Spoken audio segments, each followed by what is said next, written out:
When a neuron stimulates a muscle cell, an action potential sweeps over the plasma membrane of the muscle cell. The action potential releases internal stores of calcium that flow through the muscle cell and trigger a contraction. Muscle cells have an elaborate architecture that allows them to distribute calcium ions quickly throughout the cytosol.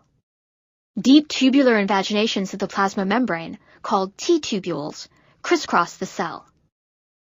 When the cell is stimulated, a wave of depolarization, that is, an action potential, spreads from the synapse over the plasma membrane and via the T-tubules deep into the cell. A voltage-sensitive protein in these membranes opens a calcium release channel in the adjacent sarcoplasmic reticulum, which is the major calcium store in muscle cells, thereby releasing a burst of calcium ions all throughout the cytosol of the cell. Within a contractile bundle of a muscle cell, called a myofibril, the calcium interacts with protein filaments to trigger contraction. In each contracting unit, or sarcomere, thin actin and thick myosin filaments are juxtaposed, but cannot interact in the absence of calcium.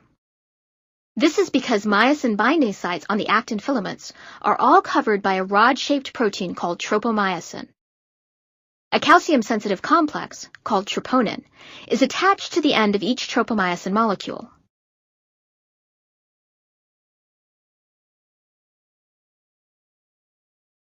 When calcium floods the cell, troponin binds to it, moving tropomyosin off the myosin binding sites. Opening the myosin binding site on the actin filaments allows the myosin motors to crawl along the actin, resulting in a contraction of the muscle fiber. Calcium is then quickly returned to the sarcoplasmic reticulum by the action of a calcium pump.